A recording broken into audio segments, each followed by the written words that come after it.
अस्सलाम वालेकुम dear students, my name is Iftikhar Ahmed और हम लोग फिजिक्स विद इफ्तिखार अहमद के साथ इस प्लेटफॉर्म के ऊपर मौजूद हैं। लास्ट लेक्चर के अंदर हमने पैरेलल प्लेट कैपेसिटर की कैपेसिटेंस मालूम की और हमने पैरेलल प्लेट कैपेसिटर की जो कैपेसिटेंस मालूम की तो हमने विदाउट मीडियम यानी सी वैक्यूम या सी फ्री स्पेस को मालूम किया और हमने विद मीडियम भी मालूम की। यानी एक केस में हमने मीडियम को कंसीडर नहीं किया तो हमारे पास वैक्यूम की मौजूदगी में कैपेसिटेंस का रिलेशन आया ए एप्सिलॉन नॉट ओवर डी, और जब हमने मीडियम कंसीडर किया तो हमारे पास कैपेसिटेंस का जो रिलेशन आया वो था A epsilon naught epsilon r over d. और हमने कहा कि मीडियम की मौजूदगी में कैपेसिटेंस बढ़ जाती है बाय फैक्टर एप्सिलॉन आर, और हमने कहा ये जो एप्सिलॉन आर होता है इसको डाइलेक्ट्रिक कांस्टेंट या रिलेटिव परमिटिविटी कहते हैं। और ये असल में सी मीडियम और सी वैक्यूम की रेशो होती है। आज हम वो फिजिकल लॉजिक समझेंगे जिसकी वजह से हमें पता चलेगा कि मीडियम के आ जाने से कैपेसिटेंस इंक्रीज क्यों हो जाती है। लेकिन सर कोई भी कैपेसिटर आप ओपन करके देख लें, अगर हम फैन के अंदर मौजूद कैपेसिटर को ओपन करके देखें तो उसके अंदर भी हमें दो प्लेट्स के दरमियान मीडियम नजर आएगा। मीडियम रखने का फायदा क्या सर हमें? मीडियम रखने के दो फायदे हैं। पहली बात यह है कि कैपेसिटर की प्लेट्स एक दूसरे के इंतहाई करीब होती हैं, तो मीडियम क्या करता है, एक प्लेट को दूसरी प्लेट से सेपरेट करता है। सर अगर ये प्लेट्स मिल गई तो क्या होगा, एक प्लेट का चार्ज दूसरे में शिफ्ट होकर उसको न्यूट्रल कर देगा, नेट चार्ज जीरो हो जाएगा, कोई चार्ज स्टोर नहीं हो पाएगा। तो मीडियम के आ जाने से क्या होगा, मीडियम के आ जाने से ये होगा कि सर ये जो इंसुलेटर होगा या इंसुलेटिंग मीडियम होगा वो एक प्लेट का चार्ज दूसरी प्लेट में जाने नहीं देगा, पहला फायदा। दूसरा फायदा क्या है सर? दूसरा फायदा ये कि मीडियम के आ जाने से कैपेसिटेंस इंक्रीज हो जाती है by a factor epsilon r. Sir क्यों इंक्रीज हो जाती है वो वजह बता दें। उसकी जो वजह है वो हमारा आज का टॉपिक है electric polarisation of dielectric. The increase in capacitance of a capacitor in the presence of dielectric is because of electric polarisation of dielectric. ये जो टाइटल है ये क्या चीज है ये हम आज के लेक्चर में समझेंगे। सर वो क्या कह रहा है, वो कह रहा है कि कैपेसिटर की कैपेसिटेंस बढ़ने की वजह ये प्रोसेस है। अब हम ये देखना चाहते हैं कि जब हम डाइलेक्ट्रिक रखते हैं, सर डाइलेक्ट्रिक मतलब इंसुलेटिंग मीडियम, इंसुलेटिंग मीडियम रखने से पहले इंसुलेटर की हालत क्या होती है, और इंसुलेटिंग मीडियम जब कैपेसिटर की प्लेट्स के दरमियान रख दिया जाता है तो उसकी हालत क्या होती है। ये जो इंसुलेटिंग मीडियम होता है यानी डाइलेक्ट्रिक होता है, आप सबको पता है डाइलेक्ट्रिक मतलब इंसुलेटर, और इंसुलेटर मतलब एटम्स या मॉलिक्यूल से मिलकर बना होगा। और सर एटम्स या मॉलिक्यूल से मिलकर बना होगा तो इसका मतलब ये इलेक्ट्रिकली न्यूट्रल होंगे। सर इलेक्ट्रिकली न्यूट्रल का मतलब ये नहीं है कि चार्ज नहीं होगा, इलेक्ट्रिकल न्यूट्रल का मतलब ये है कि न्यूक्लियस के अंदर जितने प्रोटॉन्स होंगे शेल्स के अंदर उतने ही इलेक्ट्रॉन्स रिवॉल्व कर रहे होंगे। तो डाइलेक्ट्रिक के अंदर एटम्स और मॉलिक्यूल्स होते हैं जो कि न्यूट्रल होते हैं। न्यूट्रल का मतलब इक्वल तादाद के अंदर इलेक्ट्रॉन्स और प्रोटॉन्स होते हैं। मैंने आपको डाइलेक्ट्रिक का एक एटम दिखाया है, ये इसका न्यूक्लियस है और ये हमारे पास शेल के अंदर इलेक्ट्रॉन रिवॉल्व कर रहा है। अभी मैंने इस डाइलेक्ट्रिक को, प्लास्टिक को, रबर को, लकड़ी को, पैराफिन पेपर को कैपेसिटर की प्लेट्स के दरमियान नहीं रखा। सर कैपेसिटर की प्लेट्स के दरमियान होता क्या है, कैपेसिटर की प्लेट्स के दरमियान इलेक्ट्रिक फील्ड होता है, क्योंकि एक प्लेट होती है पॉजिटिव चार्ज, एक प्लेट होती है नेगेटिव चार्ज। तो सर इलेक्ट्रिक फील्ड पॉजिटिव से नेगेटिव की तरफ को होता है। लेकिन अभी मैंने डाइलेक्ट्रिक को कैपेसिटर की प्लेट्स के दरमियान प्लेस नहीं किया तो क्या होगा सर, होगा ये इस न्यूक्लियस का सेंटर, और ये जो इलेक्ट्रॉनिक क्लाउड होता है या इलेक्ट्रॉन जिस ऑर्बिट के अंदर रिवॉल्व कर रहे थे उसका सेंटर एक जगह पर लाई करता है। इसके लिए वर्ड यूज करता है कोइंसाइड कर जाता है। इस न्यूक्लियस का सेंटर ये है और ये जो इलेक्ट्रॉन जिस ऑर्बिट के अंदर रिवॉल्व कर रहा है उसका सेंटर भी ये है। तो सर इसका मतलब ये है कि दोनों क्या कर गए हैं, कोइंसाइड कर गए हैं। सर ये कब की बात है, जब आपने डाइलेक्ट्रिक को इसकी प्लेट्स के दरमियान नहीं रखा, यानी in the absence of battery, यानी डाइलेक्ट्रिक को प्लेट्स के दरमियान नहीं रखा। प्लेट्स के दरमियान क्या था, इलेक्ट्रिक फील्ड था। आप कह सकते हैं in the absence of battery और इलेक्ट्रिक फील्ड, इलेक्ट्रिक फील्ड या बैटरी की गैर मौजूदगी में होता क्या सर, सेंटर ऑफ पॉजिटिव मतलब nucleus, and negative charges coincide with each other. Nucleus में मौजूद पॉजिटिव चार्ज का सेंटर या न्यूक्लियस का सेंटर और जिस शेल के अंदर इलेक्ट्रॉन रिवॉल्व करते हैं उनके सेंटर मिल जाते हैं। अब सर क्या करेंगे, अब मैं इस डाइलेक्ट्रिक को कैपेसिटर की प्लेट्स के दरमियान रखूंगा तो क्या होगा सर, होगा ये इन द प्रेजेंस ऑफ बैटरी या इलेक्ट्रिक फील्ड। जरी बात है, जब आप डाइलेक्ट्रिक को यहां पर रखेंगे तो हो सकता है कि ये कैपेसिटर बैटरी से जुड़ा हो, ये भी हो सकता है कि ऑलरेडी चार्ज कैपेसिटर हो। तो सर इसका मतलब ये है कि इसके पास पहले से इलेक्ट्रिक फील्ड मौजूद होगा। तो होगा क्या, मैं आपको अभी दिखाता हूं। फर्ज करें ये दो प्लेट्स, इमेजिन करें ये दो प्लेट्स, एक के ऊपर पॉजिटिव चार्ज है और एक के ऊपर नेगेटिव चार्ज है, और यहां पर डायपोल का एक एटम मैंने यहां पर दिखाया जो कि यहां पर रखा हुआ था। तो सर ये आपके पास न्यूक्लियस था और शेल के अंदर इलेक्ट्रॉन था। होगा क्या, होगा ये कि पहले इनके सेंटर्स मैच कर रहे थे, न्यूक्लियस का सेंटर और जिस शेल के अंदर इलेक्ट्रॉन हरकत कर रहा था उसका सेंटर मैच कर रहे थे। तो अब क्या होगा, अब होगा ये कि ये पॉजिटिव प्लेट है, ये नेगेटिव चार्ज को अपनी तरफ खींच लेगी, ये नेगेटिव इस तरफ को अट्रैक्ट होगा, ये नेगेटिव इधर को आ जाएगा। Sir what about nucleus, nucleus के साथ क्या होगा, न्यूक्लियस क्या करेगा, वो राइट की तरफ को डिस्प्लेस हो जाएगा। न्यूक्लियस राइट की तरफ को डिस्प्लेस होगा तो ये जो हमारे पास एटम होगा इसकी शक्ल कुछ इस किस्म की हो जाएगी जिसमें नेगेटिव चार्जेस लेफ्ट की तरफ को चले जाएंगे और न्यूक्लियस राइट की तरफ को चला जाएगा। सर इसका मतलब एटम की शक्ल बदल जाएगी। एटम की शक्ल क्यों बदल जाएगी, क्योंकि पहले दोनों के सेंटर्स मिल रहे थे, अब दोनों के सेंटर्स नहीं मिल पाएंगे। इलेक्ट्रॉन इधर आ गया, न्यूक्लियस इधर आ गया, दोनों के सेंटर्स मैच नहीं करेंगे। यहां पर मैंने लिख दिया, जब इलेक्ट्रिक फील्ड प्लेटों के दरमियान इलेक्ट्रिक फील्ड होता है तो पॉजिटिव से नेगेटिव की तरफ, जब इलेक्ट्रिक फील्ड के दरमियान डाइलेक्ट्रिक को रखेंगे, the electrons in the dielectric are not free to move.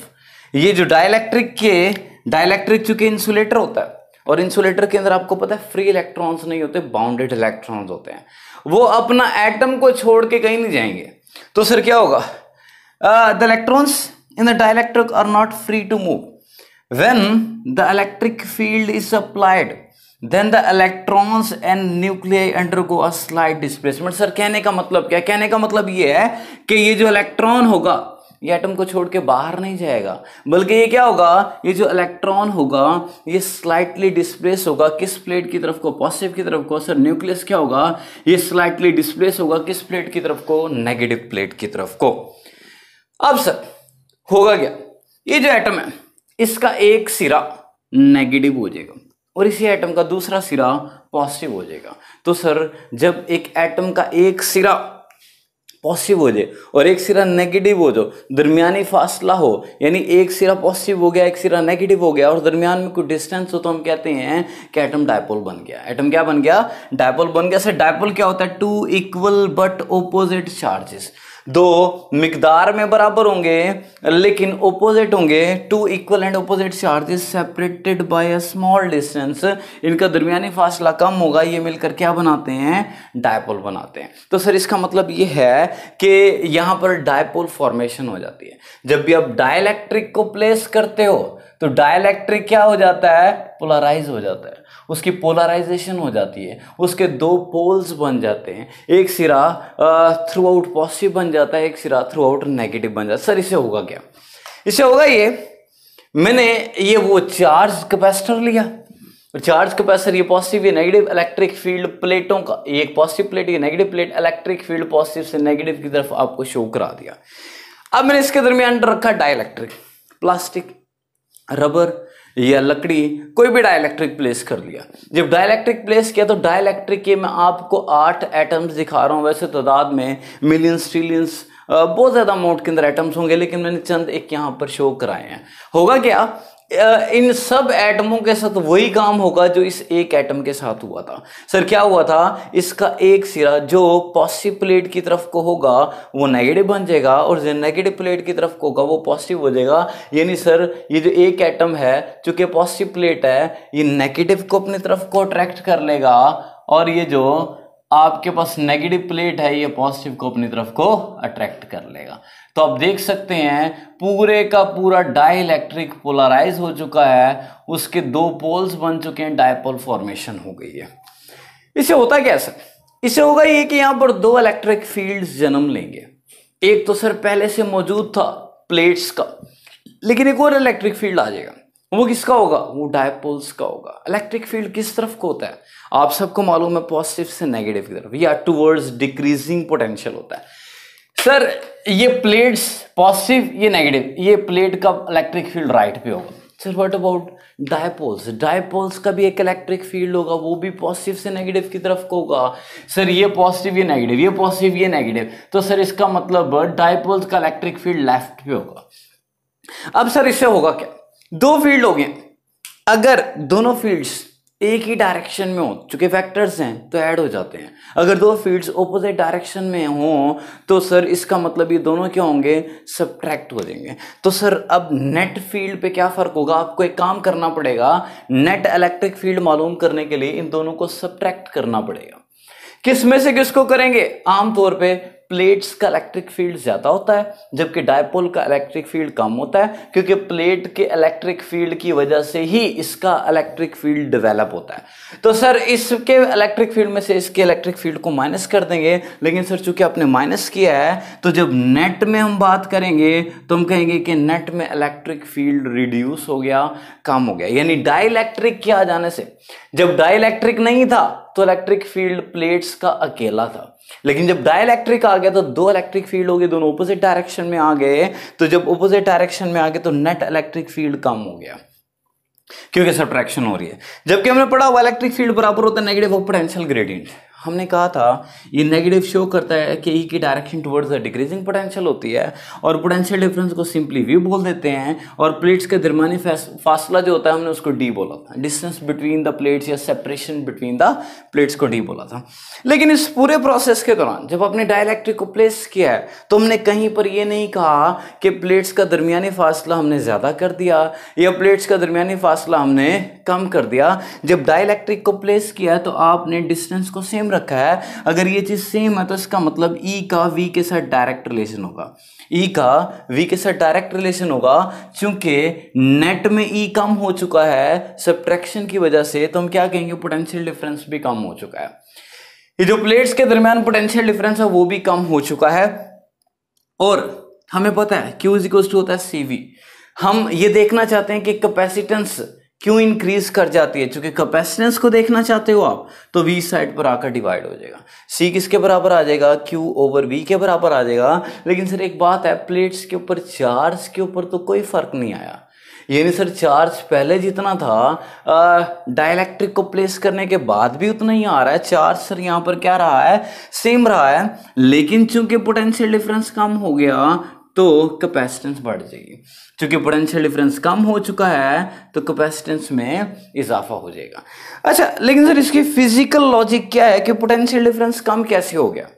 Normally तो हम ये कहते हैं ना कि प्लेट्स के ऊपर अगर चार्ज की अमाउंट कांस्टेंट है तो पोटेंशियल डिफरेंस भी कांस्टेंट होगा, लेकिन यहां पर चार्ज तो सेम रहा लेकिन पोटेंशियल डिफरेंस कम कैसे हो गया? स्टूडेंट, असल में होता ये है कि जो पोटेंशियल डिफरेंस में कंट्रीब्यूट करने वाला चार्ज होता है वो चार्ज होता है जो फ्री होता है।